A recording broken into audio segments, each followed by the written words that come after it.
और इस वक्त बड़ी खबर, इमरान खान की गिरफ्तारी के बाद दहक उठा है पाकिस्तान। उग्र भीड़ को कंट्रोल करना हो रहा है मुश्किल। उग्र भीड़ को कंट्रोल करना मुश्किल हो रहा है। इमरजेंसी लागू होने की संभावना भी जताई जा रही है। कानून व्यवस्था बनाए रखने के लिए इमरजेंसी लगाने की संभावना जताई जा रही है। इमरजेंसी लगाने पर हो रहा है विचार। क्या पाकिस्तान में इमरजेंसी लग जाएगा? पीएम कार्यालय में विशेष बैठक जारी है।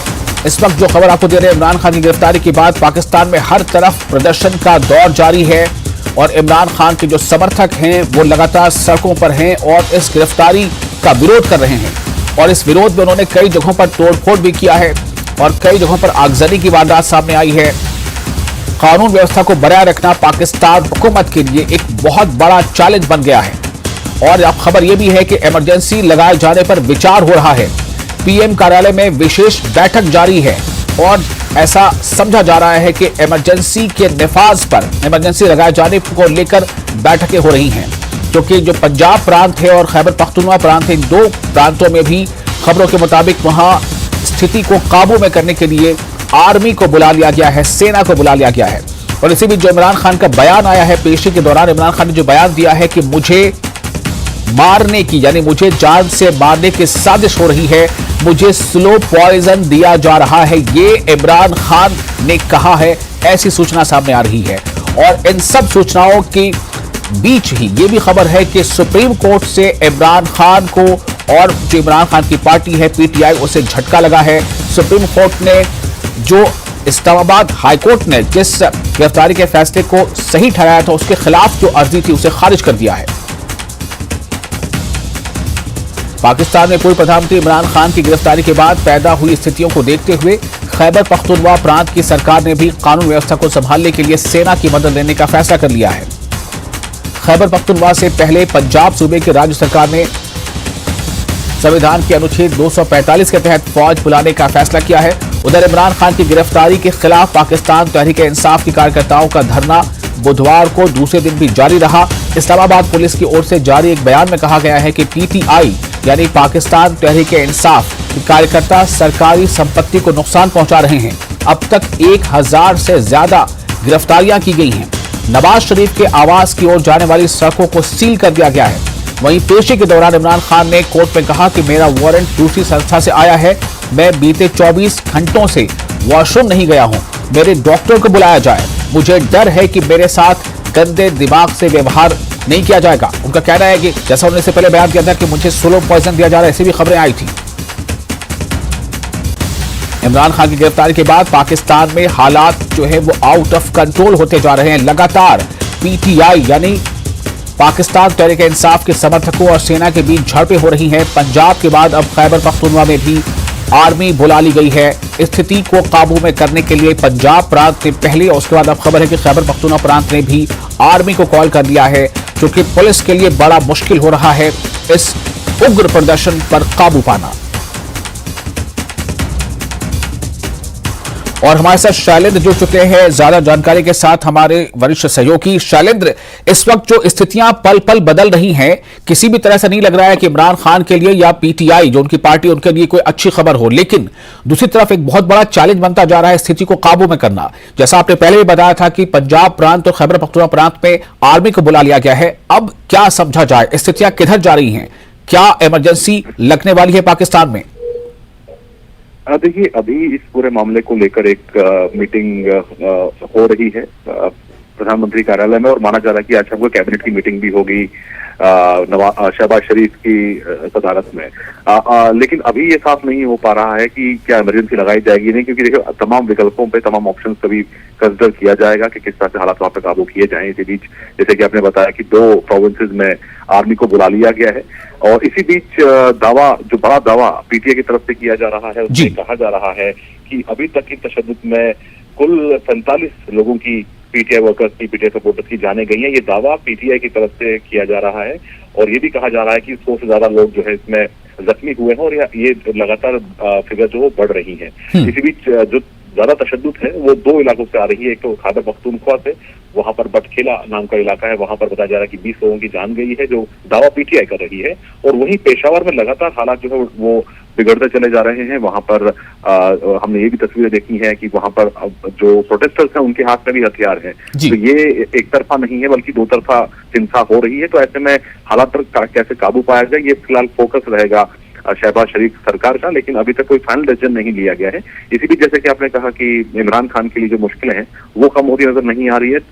तोशखाना मामले में उनको इंडिक्ट कर दिया गया है, हालांकि उन्होंने खुद को नॉन गिल्टी करार दिया है। वहीं दूसरी तरफ जो दूसरा मामला है जिसके चलते उनको कल अरेस्ट किया गया था, तो उस मामले में भी अभी जो फैसला है वो रिजर्व रखा गया है। तो वहीं सुप्रीम कोर्ट से भी उनको राहत नहीं मिली है। वहां पर जो उन्होंने हाईकोर्ट के खिलाफ जो अपील किया था सुप्रीम कोर्ट में, उस अपील को रिजेक्ट कर दिया गया जी।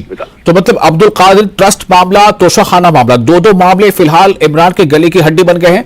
और दूसरी तरफ जो उनके समर्थक हैं उनके लिए शायद ये अब ऐसा लगता है कि उन्हें लगता है कि वो दबाव बनाएंगे, वो उग्र प्रदर्शन करेंगे, तब जाकर कहीं इमरान खान को राहत मिल सकती है। क्या उनके सपोर्टर्स में कुछ इस तरह की बातें हैं उनके जहनों में, कि ऐसी कोई बात है कि अगर वो दबाव बनाए रहेंगे तो शायद कुछ रास्ता निकल जाए? देखिए, इससे पहले अगर हम याद करें कि 2 बार ऐसा हुआ था जब इमरान खान को अरेस्ट करने के लिए उनके घर जमा पार्क में फोर्सेस पहुंची थी और कई घंटों तक वहां पर क्लैशेस चलते रहे, लेकिन इमरान खान की गिरफ्तारी नहीं हो पाई। पीडीएम ये दावा कर रही है कि उस वक्त उनके पास वारंट भी थे, लेकिन उसके बावजूद इमरान खान ने सरेंडर नहीं किया। तो जब वो प्रेशर काम आ गया था पिछली बारी, तो वही वही समझा जा रहा है कि एक बार फिर से प्रेशर बिल्डिंग का ये टैक्टिक है, जहां पर वो लगातार प्रोटेस्ट कर रहे हैं, लोग सड़कों पर है अलग अलग इलाकों में। और हमें ये भी देख रहा है कि वहां के जो डिफेंस इंस्टॉलेशन है या आर्मी अधिकारियों के जो घर हैं उनको भी टारगेट किया जा रहा है। तो ये कहीं ना कहीं प्रेशर टैक्टिक्स है ताकि इमरान खान की रिहाई हो सके। लेकिन फिलहाल जो शहबाज शरीफ सरकार है वो इस मूड में दिखाई नहीं दे रही है कि वो हाल फिलहाल में कोई राहत देगी इमरान खान को। क्योंकि करीब 94 मामले इमरान खान के खिलाफ इस वक्त हैं, जिसमें से 2 जो फिलहाल उनके गले की हड्डी फंसे हुए, जैसे आपने कहा गले की हड्डी बने हुए हैं, जिसमें एक तोशाखाना है और दूसरा मामला वो जिसमें मनी लॉन्ड्रिंग का जो उन पे केस चल रहा है, अलकादिर वाला मामला जो है। तो ऐसे में फिलहाल जो शहबाज शरीफ सरकार है वो रिलेंट होने के मूड में नजर नहीं आ रही है। कुछ सख्त कदम और उठाए जा सकते हैं। और इसी बीच जब आर्मी बुला ली गई है तो अब देखना ही होगा कि क्या हालात पर आर्मी काबू पा पाएगी, क्योंकि अगर आर्मी आती तो जाहिर तौर पर इसमें या तो कैजुअलिटी बढ़ सकती है या तो हालात पर काबू पाए जा सकते हैं। लेकिन फिलहाल सिचुएशन अभी वोलाटाइल वहां पर बनी हुई है, तो थोड़ा इंतजार करना होगा कि वहां पर किस तरह जो है वो हालात बदलते हैं। लेकिन इसी बीच शाम को जो मीटिंग शहबाज शरीफ की सदारत में होनी है उसमें कुछ बड़े फैसले लिए जा सकते हैं। जी, बहुत शुक्रिया आपका शालिन तमाम जानकारी के लिए। तो लगातार स्थितियां जो है वो बेकाबू होती जा रही हैं। अब पाकिस्तान सरकार के लिए बहुत बड़ा ये एक चैलेंज बनता दिख रहा है कि आखिर किस तरह से इन मुजाहरों पर, इन प्रदर्शनों पर काबू किया जाए। दूसरी तरफ लगातार आर्मी की कॉल जो है, आर्मी को कॉल किया जा रहा है, चाहे वो पंजाब प्रांत हो या खैबर पख्तूनख्वा हो। तो ये कहीं ना कहीं स्थिति को बहुत ज्यादा और वोलाटाइल बन रही है। और ये समझ जो है आगे देखना होगा कि आगे जैसे जैसे वक्त बीतेगा तो इस तरह से वह स्थितियां और किस तरह से बनेंगी या बिगड़ेंगी। आगे बढ़ते हैं। G20 पर्यटन शिखर सम्मेलन के सफल आयोजन से न केवल घाटी में स्थानीय पर्यटन को बढ़ावा मिलेगा, बल्कि पर्यटन से जुड़े लोगों को उम्मीद है कि यूरोपीय देशों द्वारा जारी 3 दशकों की ट्रैवल एडवाइजरी पर भी गौर किया जाएगा और उसे खत्म किया जाएगा। इनका कहना है कि जैसे जैसे कश्मीर घाटी में स्थिति में सुधार हुआ है, अब समय आ गया है कि ट्रैवल एडवाइजरी की भी समीक्षा की जाए। उन्हें उम्मीद है कि विभिन्न देशों के प्रतिनिधि इस ट्रैवल एडवाइजरी को हटाने के लिए अपनी सरकार पर दबाव डालेंगे। गौरतलब है कि 90 के दशक की शुरुआत में यूरोपीय देशों द्वारा ट्रैवल एडवाइजरी जारी की गई थी, जब कुछ नॉर्वेयन पर्यटकों का अपहरण कर लिया गया था और आतंकवादियों द्वारा उनकी हत्या कर दी गई थी।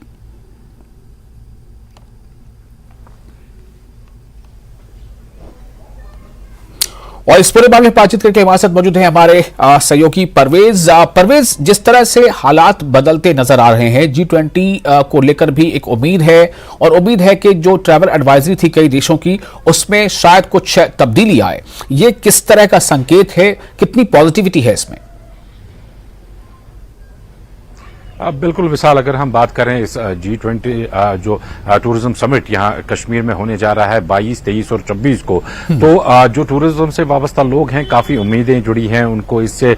न सिर्फ जो लोकल टूरिस्ट यहाँ पे आ रहे हैं उनके हवाले से, बल्कि जो इंटरनेशनल टूरिस्ट यहाँ पे 90 से पहले आया करते थे, मिलिटेंसी से पहले आया करते थे, उनको उम्मीद है कि वो जो फॉरेन टूरिस्ट का इन्फ्लो यहाँ पे है वो भी रिवाइव होगा यहाँ पे। मैं बता दूं आपको कि 95 में जब ये वाक़ा पेश आया था, जब 6 ट्रैकर्स जो थे, फॉरेन ट्रैकर्स, जिसमें एक नॉर्वेन था, एक अमेरिकन था और 4 और थे उसमें, उनको यहां पहलगाम से वो ट्रैकिंग करने के लिए गए थे पहलगाम, तो वहां से किडनैप करके फिर उनको जो नॉर्वेन ट्रैकर है उसकी हत्या कर दी गई थी और अमेरिकन भाग निकलने में कामयाब हो गया था। लेकिन 4 जो ट्रैकर्स और थे उनको भी मारा गया और उनकी बॉडीज का अभी तक पता नहीं चला।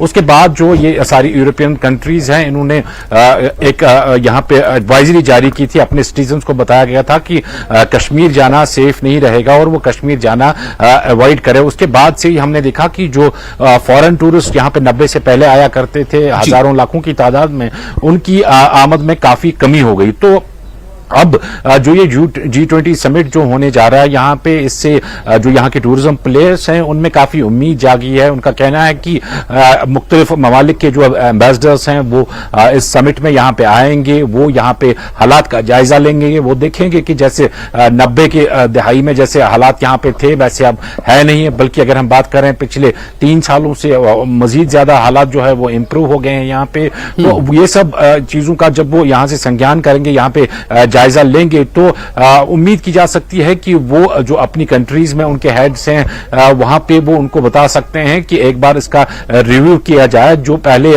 काफी पहले ऐसे 30 साल पहले जो एडवाइजरी जारी कर दी गई थी उसको रिवाइव किया जाए और उसको हटाया जाए, धीरे धीरे करके उसको फिर हटाया जाए, ताकि जो फॉरेन टूरिस्ट यहाँ पे आते थे वो फिर से एक बार यहाँ पे आए। मुकामी टूरिस्ट के हवाले से भी यहाँ के लोग काफी उम्मीदमंद हैं कि यहाँ पे ज्यादा इनफ्लो बढ़ेगा, क्योंकि पहले ही हमने देखा है कि रिकॉर्ड ब्रेक टूरिज्म जो है वो लास्ट ईयर भी आया यहाँ पे।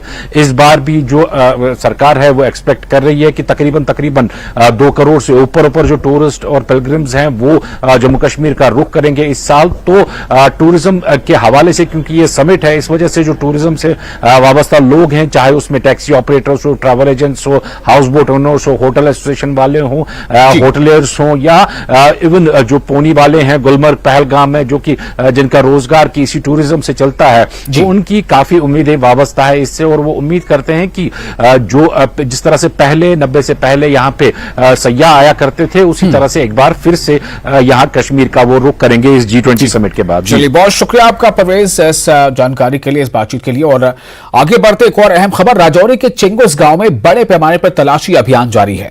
संदिग्ध गतिविधि की सूचना के बाद सुरक्षा बलों ने तलाशी अभियान तेज कर दिया है। केसरी हिल में हुए एनकाउंटर के बाद लगातार सुरक्षा बलों द्वारा सर्च ऑपरेशन चलाया जा रहा है। आतंकियों की गतिविधि को देखते हुए सुरक्षा बलों द्वारा सर्च ऑपरेशन चलाया जा रहा है। चप्पे चप्पे में सेना और सुरक्षा बलों ने सघन रूप से सर्च ऑपरेशन चलाया है। आतंकियों के छिपे होने की संभावना को देखते हुए यह अभियान जारी है।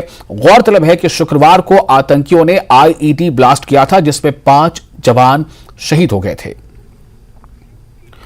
और शक्ति हमारे साथ मौजूद हैं ज्यादा जानकारी के साथ। शक्ति, क्या जानकारी मिल रही है और ये जो तलाशी अभियान है ये कितना सघन है, क्या कुछ कामयाबी मिलती नजर आ रही है? देखिए, तलाशी अभियान की अगर मैं बात करूं तो शुक्रवार से जब से केसरी हिल में आतंकी हमला हुआ है तब से लेकर राजौरी जिला में बड़े पैमाने पर जो है सर्च अभियान चलाया जा रहा है। तो आज की जो है वो आज सुबह चिंगस और बथुनी के सिंबलगाई इलाका में इन दोनों जगहों पर सर्च अभियान जो है वो चलाया गया।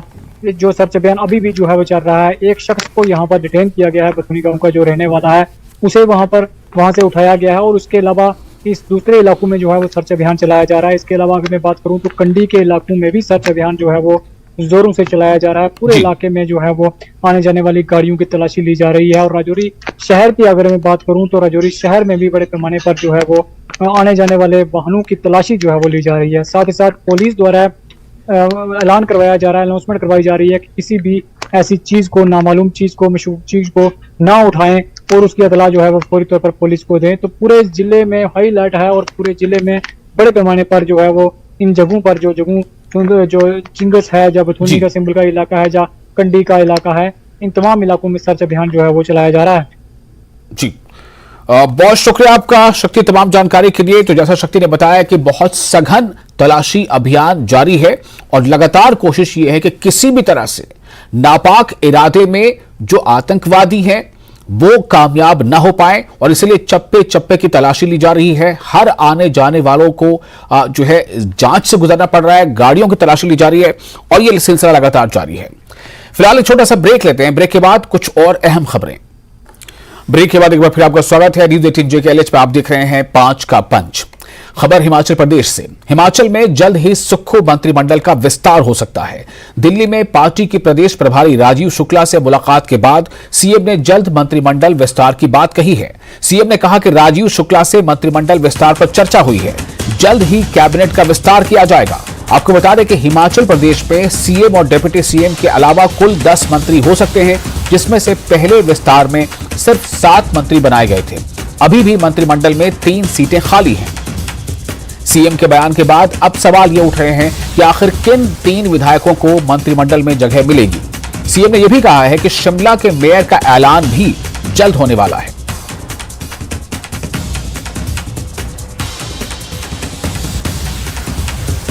तो इस वक्त एक बड़ी खबर यह है कि हिमाचल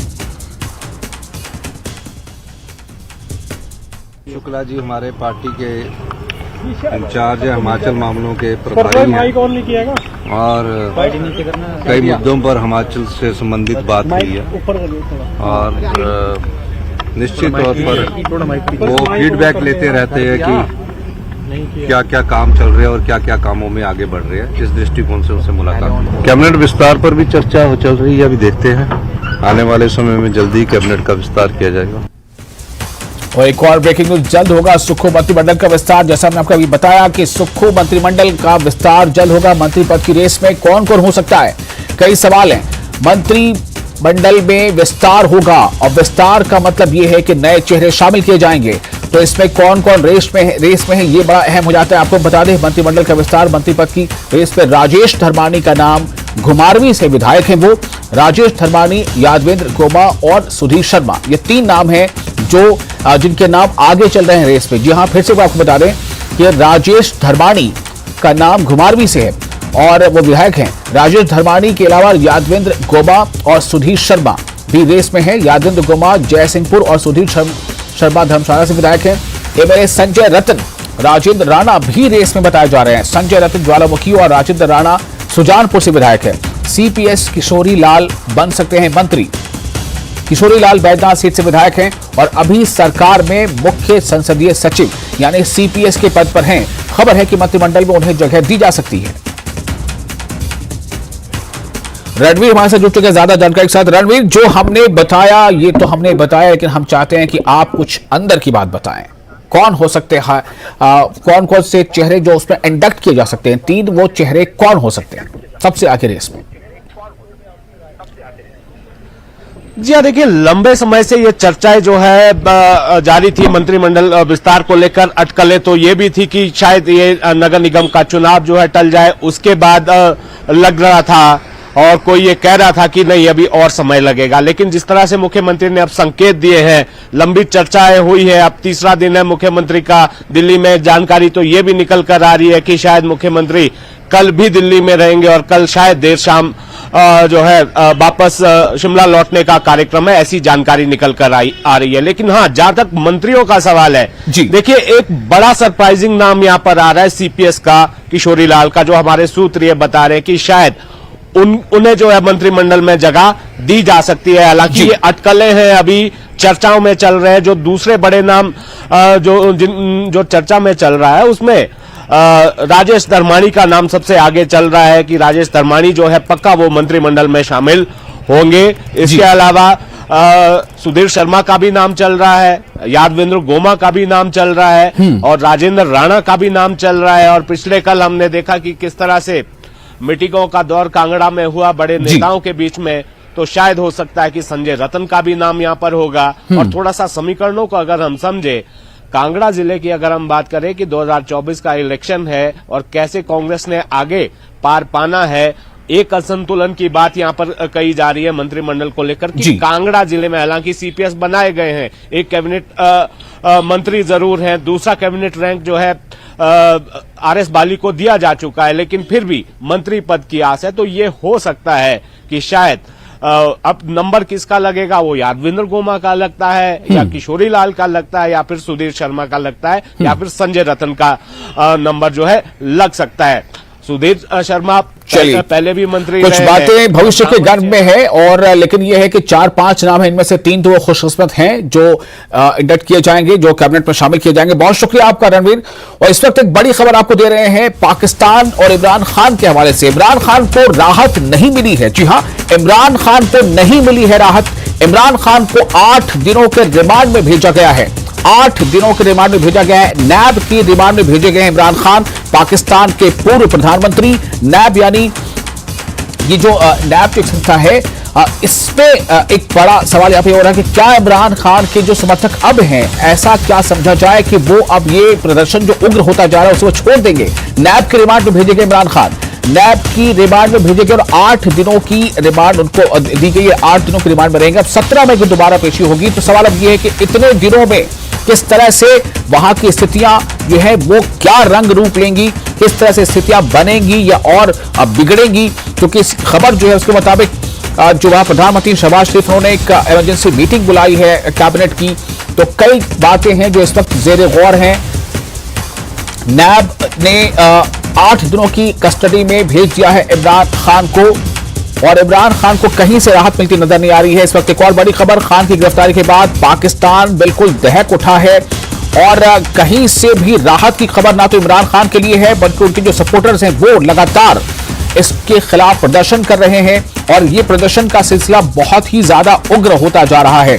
खबरें ये भी हैं कि प्रदर्शनकारियों की तरफ से कुछ जगहों पर फायरिंग भी हुई है, यानी जो प्रदर्शनकारी हैं उनके हाथों में हथियार हैं, वो फायरिंग भी कर रहे हैं।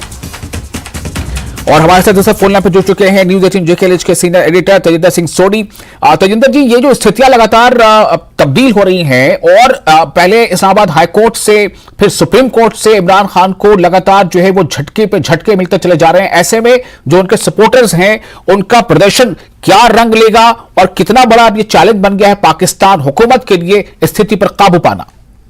देखिए विशाल, पाकिस्तान का जो हालात अभी बने हुए हैं, ऐसा लग रहा है कि पाकिस्तान का प्रेजेंट और फ्यूचर दोनों अंधकार में हैं। अभी हमारे जो इन्वेस्टिगेटिंग एडिटर हैं मनोज गुप्ता, उनकी भी एक एक्सक्लूसिव इनपुट आया है जिसमें ये लग रहा है कि क्या पाकिस्तान गवर्नमेंट के पास अब जो सिर्फ ऑप्शन बची है वो ये है कि क्या वो पाकिस्तान में इमरजेंसी लगाएंगे। जिस तरह से हालात बने हुए हैं, पाकिस्तान एक सिविल वॉर के कगार पे है। जिस तरह आप देख रहे हैं कई लोगों की मौत हो चुकी है क्योंकि कई जगहों पर इंटरनेट बंद है, तो एग्जैक्ट आंकड़ा सामने नहीं आ रहा। एलिगेशंस लगा रहे हैं पीटीआई जो पाकिस्तान तहरीक इंसाफ पार्टी है कि लगभग 100 से ऊपर जो प्रदर्शन करता है, जो लोग प्रोटेस्ट कर रहे हैं, उनकी मौत हो चुकी है। कई हजार जो हैं वो इस जो क्रैकडाउन अभी लॉन्च किया है पाकिस्तान एडमिनिस्ट्रेशन ने, उसमें कई 100 से ज्यादा लोग जो है वो जख्मी हैं और पूरे पाकिस्तान में हर एक जिले में, हर एक गांव में, हर एक शहर में प्रोटेस्ट का सिलसिला सामने नजर आ रहा है। कल हमने देखा कि कैसे लोगों ने पाकिस्तान आर्मी का जो हेडक्वार्टर है रावलपिंडी, उसे तक नहीं छोड़ा। तो अब क्या पाकिस्तान के पास सिर्फ यही ऑप्शन बची है कि इस जो केओस है, एनआरकी की सिचुएशन है, क्या पाकिस्तान वहां इमरजेंसी लगाएगा? क्या ये जो मुराद है पाकिस्तान आर्मी की वो पूरी होगी? क्योंकि आपने देखा होगा, अगर पाकिस्तान की आप हिस्ट्री उठा के देख लें तो कोई भी जो इलेक्टेड गवर्नमेंट है वो अपना पूरा टेन्योर नहीं कर पाई है। या तो वहां के जो ओवरथ्रो किया है, मार्शल लॉ लगा है, तो पाकिस्तान की क्या हिस्ट्री फिर से रिपीट होगी? तो ये एक बड़ा सवाल है, क्योंकि अभी जो फेडरल गवर्नमेंट है पाकिस्तान की वो इमरजेंसी डिक्लेयर करने का सोच रही है कि पाकिस्तान में लॉ एंड ऑर्डर जो है वो मेंटेन हो। एक स्पेशल मीटिंग जो है वो अभी प्राइम मिनिस्टर के ऑफिस में चल रही है और क्या पाकिस्तानी मिलिट्री को पाकिस्तान की कमान फिर से या तो सरकार खुद देगी या पाकिस्तान मिलिट्री को खुद आगे आके पाकिस्तान का जो इस वक्त बिगड़ता हुआ लॉ एंड ऑर्डर सिचुएशन है, जो लोगों की मौत हो रही है, जिस तरह से एनआरकी फैली हुई है, तो क्या पाकिस्तान मिलिट्री फिर से मार्शल लॉ लगाएगी? तो ये सारा अभी जो पूरे वर्ल्ड कम्युनिटी है सबकी नजर पाकिस्तान पे लगी हुई है। कल हम पिछले कई दिनों से देख रहे हैं कि पहले एलिगेशन काउंटर एलिगेशन हो रही थी पाकिस्तानी प्राइम मिनिस्टर शहबाज शरीफ और इमरान खान के बीच, और कल हमने देखा किस तरह इमरान खान को अरेस्ट कर लिया गया जब वो इस्लामाबाद हाई कोर्ट में थे रेंजर्स द्वारा एक दूसरे केस में, जबकि उनकी हियरिंग तोशखाना केस में थी और उन्हें दूसरे केस में अरेस्ट कर लिया। तो कहीं ना कहीं पाकिस्तान जो है वो एनआरकी बिल्कुल सामने दिख रही है पाकिस्तान में एनआरकी। अब ये एनआरकी किस तरफ जाएगी, क्या वहां पर फ्यूचर होगा पाकिस्तान का, बस वो देखना बाकी है। जी तजिंदर जी, एक सवाल करना चाहूंगा, छोटा सा जवाब चाहता हूं। आपने अभी कहा कि क्या पाकिस्तान आर्मी की मुराद पूरी होगी, इसका क्या मतलब? देखिए, पाकिस्तान आर्मी जो है वो आपको पता है इक्तदार की हर बार जब भी पाकिस्तान में इस तरह के हालात बने हैं तो पाकिस्तान आर्मी ने इक्तदार को संभाला है, वहां पर पावर को संभाला है। पाकिस्तान आर्मी एक डिफेक्टो जो पाकिस्तान की जितनी भी पावर है वो सारी पाकिस्तान मिलिट्री के पास है। प्राइम मिनिस्टर सिर्फ वहां पर एक पपेट प्राइम मिनिस्टर रहते हैं। वो हमने हर एक, चाहे नवाज शरीफ हो, चाहे इमरान खान हो, चाहे शहबाज शरीफ हो, तो जो मेन पावर है वो पाकिस्तान आर्मी के पास ही रहती है। तो हर एक पाकिस्तान का जब भी कोई आर्मी चीफ होता है वो ये चाहता है कि जैसे जनरल जियाउल हक के टाइम पे या जनरल परवेज मुशर्रफ के टाइम पे जिस तरह से एब्सोल्यूट पावर जो थी सारी उनके पास थी, सारे बाकी जितने भी उनका जो कॉन्स्टिट्यूशन है उसको सस्पेंड कर दिया गया था, सारी पावर मिलिट्री के हवाले कर दी थी, चाहे वो फाइनेंसेस की हो, चाहे कोई भी एग्जीक्यूटिव की हो। तो वैसा ही पाकिस्तान आर्मी हमेशा से, जनरल परवेज मुशर्रफ का अगर आपको याद होगा वो आखिरी डिक्टेटर रहे हैं पाकिस्तान के अभी तक के। तो क्या अभी जो इनकम्बेंट पाकिस्तान के आर्मी चीफ हैं उनकी भी एक मुराद है कि वो भी अगले 10-12 साल तक पाकिस्तान पे हुकूमत करते रहें? तो हर एक पाकिस्तान आर्मी चीफ का ये सपना रहता है कि पाकिस्तान में मार्शल लॉ लगे और वो पाकिस्तान की सारी कमान। तजिंदर जी, मैं आपको रोकना चाहूंगा जरा देर के लिए। इस वक्त एक बड़ी खबर और आ रही है। खबर ये है कि पाकिस्तान से ही एक और बड़ी खबर इस वक्त आ रही है। खबर के मुताबिक शाह महमूद कुरैशी भी गिरफ्तार कर लिए गए हैं। शाह महमूद कुरैशी को भी गिरफ्तार कर लिया गया है। पाकिस्तान से इसकी बड़ी खबर, शाह महमूद कुरैशी को गिरफ्तार कर लिया गया है। जैसा कि पहले से ही लगातार देखा जा रहा था कि खासतौर से पीटीआई के तमाम जो बड़े लीडरान हैं उनकी गिरफ्तारियां अमल में आ रही थी। कई लीडरों की गिरफ्तारी की बातें यहां पर आ चुकी हैं और इस वक्त बड़ी खबर है कि पाकिस्तान से कि शाह महमूद कुरैशी को भी गिरफ्तार किया जा चुका है। शाह महमूद कुरैशी ने भी एक बार अपने वीडियो संदेश डाला था। उस संदेश में उन्होंने कहा था कि लोगों को घरों से बाहर निकलना चाहिए और इसके खिलाफ आवाज बुलंद करनी चाहिए। तो अब यह खबर है कि शाह महमूद कुरैशी भी गिरफ्तार कर लिए गए। तजिंदर जी, मैं आपके पास आ रहा हूं फिर यह सवाल लेकर।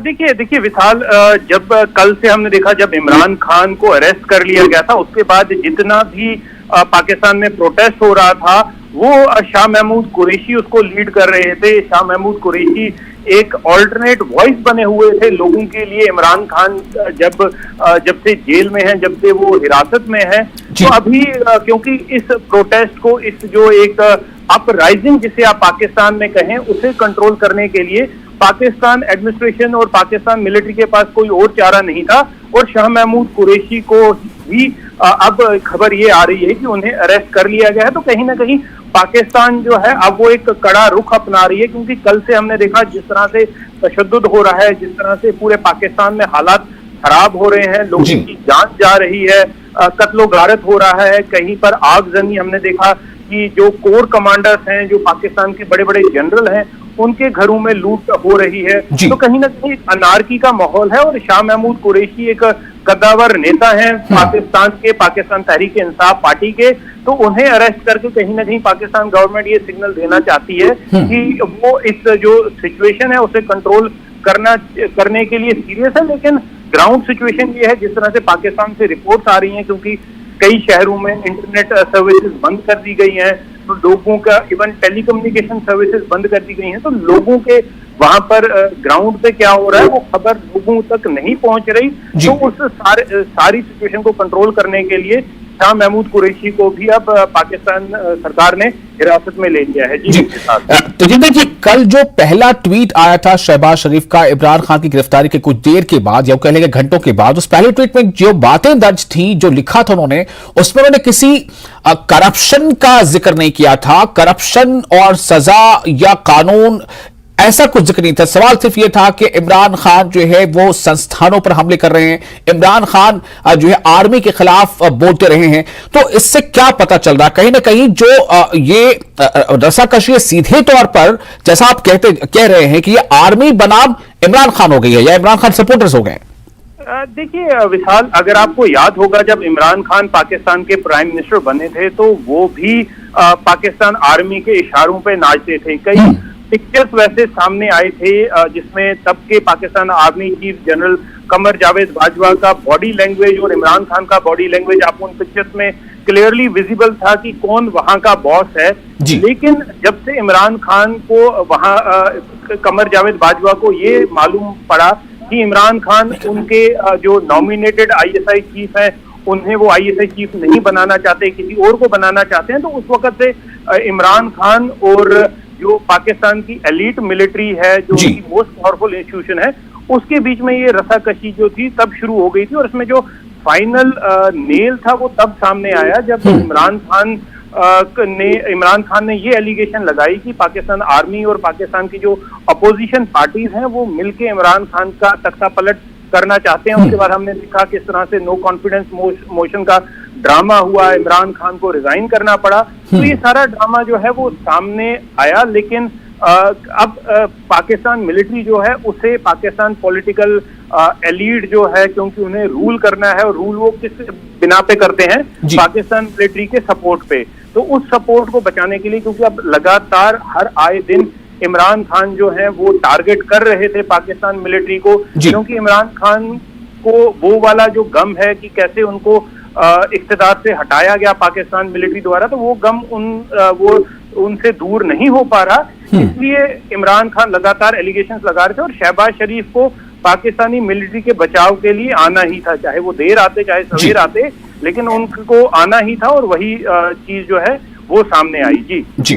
बहुत शुक्रिया आपका तमाम जानकारी के लिए, इस बातचीत के लिए। तो इस वक्त फिलहाल इस बुलेटिन में इतना ही, लेकिन न्यूज़ 18 के लिए इसमें लगातार बड़ी और अहम खबरों का सिलसिला जारी रहेगा।